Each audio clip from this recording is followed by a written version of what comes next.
And welcome back to the Grambo Report. We all eat out from time to time, and we never give much thought to the concerns about the safety of our food and how it's prepared. But a new study shows that we might want to think about that a little more. They are a standby food source, our quick solution to exhaustion at the end of the day, and a trusted source of nutrition in an increasingly fast-paced world.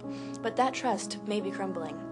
There are so many diseases in today's fast food, it's amazing that we don't die just by walking in the door.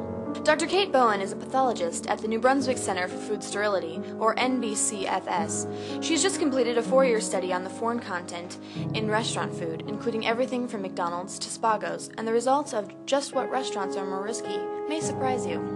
By and large, the consistency of low scores were the highest, with the highest priced restaurants we were looking at. The report has yet to be published and is widely disputed by restaurant owners as well as the Food and Drug Administration. But until the verdict is in, restaurant goers are left to ask themselves, just how much do I trust the cook? Dr. Bowen is with us today to discuss some of these findings. Hello, Dr. Bowen. Hello, Kate. So it seems odd to be promoting the outcomes of a study that has not yet been recognized by any academic or governing body. Why are you jumping on this so early? Well, I feel very strongly about my research, and I fear that if I wait too long, those governing and academic bodies you speak of may not approve my study at all. You're saying the findings are erroneous? No, I just happen to use some rather unorthodox research methods, which give those governing agencies just enough window of opportunity to silence me with legitimate concerns, when really all they're doing is playing into the hands of the restaurant system's brass, so to speak. So you're saying the governing bodies are silencing you to keep the restaurant owners happy? This is precisely what I think. And what methods are you using that these governing bodies might find suspect? The way that I gather data is, well, unusual. How so?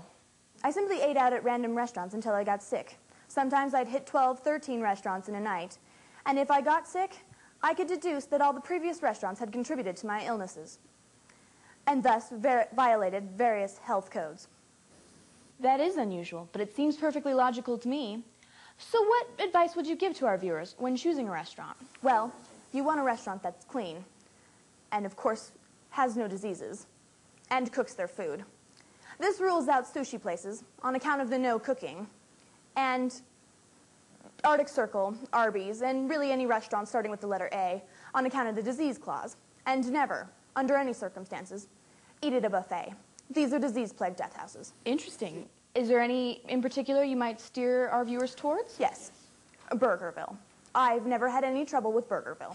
And there you have it. And I will certainly be more careful when choosing my lunch today. Thank you, Kate. And yes, you should be careful. And now that we are all scared to death to eat out, we have a real treat for you. Isaac Grambo will be performing live on the plaza. But first, this is the Grambo Report on TV.